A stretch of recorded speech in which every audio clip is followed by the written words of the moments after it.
தொகுதியா சோழிங்கநல்லூர் தொகுதி. சோழிங்கநல்லூர் தொகுதியில இது வரைக்கும் பார்த்தோன்னா நல்ல திட்டங்கள் செஞ்சிருக்காங்க திமுக அரசுனா என்னென்ன திட்டங்கள்லாம் செஞ்சிருக்காங்க?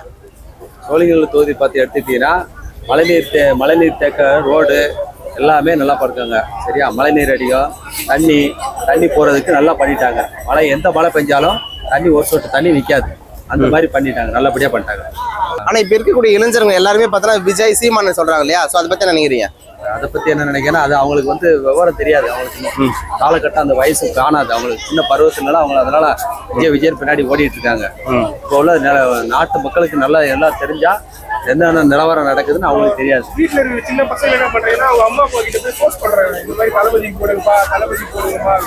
அதை பத்தி இல்ல, அது அவங்க அறியாத வயசு, அதனால சொல்றாங்க. அவங்க நமக்கு ஒரு பருவம் வரும்போது அவங்களுக்கு தெரிஞ்சிடும். புதுசா வரவங்களுக்கு ஒரு வாய்ப்பு தரலாமே. புதிய வரவங்க யாருமே நல்ல நபர்கள் யாரும் இல்லையா? இல்ல, புதுசா குத்தாதானே அவங்க நல்லா ஆட்சி பண்ணாங்க தெரியும். யாருக்கும் அந்த திறமை யாருக்கும் கிடையாது. அது இருந்தா ஸ்டாலின் முதலமைச்சர் இருக்கிறவருக்கு தான் அந்த திறமை இருக்கு. இல்ல, எந்த ஆண்டுகளும் இல்லாம 5000 ரூபாய் இந்த ஆண்டு போட்டுருக்காங்க. அதை பத்தி நினைக்கிறீங்க?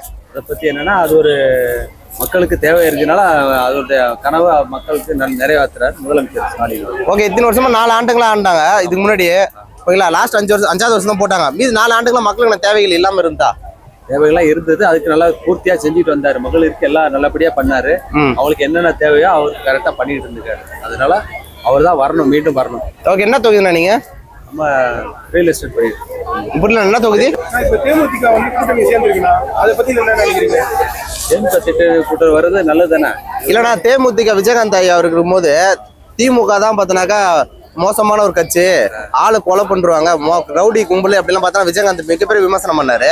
இன்னைக்கு அவர் இறந்ததுக்கு அப்புறம் தேமுதிக பார்த்தீங்கன்னாக்கா திமுக கூட கூட்டணி வச்சிருக்காங்கல்ல, அது மக்கள் பார்த்தா மிகப்பெரிய கோவத்துல இருக்காங்க.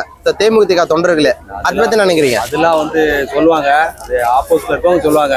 சரியா, அதனால நம்ம அதை ஏற்றுக்க வேண்டாம். ஓகே, அப்போ நீங்க திமுக ஓட்டு போறதுனால கேட்கற, தேமுதிக உங்க கூட்டணியில வந்ததுனால மிகப்பெரிய பலவீனமா இருப்பீங்களா இல்ல பலமா இருப்பீங்களா? பலம் தான். எல்லாரும் வர்றவங்க நல்ல பலவீனம் தான். எங்களுக்கு பழம் விட்டு வருவேன்ல அந்த நேரம் பாட்டிக்கு சொந்த ஊர் நாகர்கோயில்.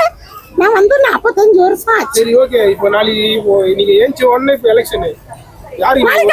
ஆமா, ஏஞ்சி உடனே எலெக்ஷன் யாருக்கு ஓட்டு போட போறீங்க? நிச்சயமா நாளைக்கா? சும்மா சொல்றேன் நானு. எப்ப முக்கா எங்க தலைமுறையே அவருதான் ஓட்டு போறீங்க. மக்களுக்கு அவர் என்ன அந்த அளவுக்கு என்ன பண்ணிட்டாருன்னு நினைக்கிறீங்க நீங்க இந்த 4 வருஷத்துல? எனக்கு சொல்ற மாதிரி ஏதாச்சும் சொல்லுங்க. ஆமா, எல்லாம் நல்லதான் செய்துட்டு வராரு, எதுவும் தீங்கு செய்யல. எங்களுக்கு எவ்வளவோ நல்லதான் செய்துட்டு வராரு மக்கா. இப்போ உங்களை மாதிரி இருக்கிறவங்களுக்கு என்னென்ன மாதிரி நல்லது செஞ்சாரு செய்யாங்களே? அதான் என்ன மாதிரி? எனக்கு வேலை வாங்கி தரத்தான்னு அந்த வேலை தர வாங்க செய்யறீங்களா கேட்டாங்க. நான் செய்யணும், எனக்கு வேலை செய்ய முடியாதியா அப்படின்னு நான் சொல்லிட்டேன். ஆசை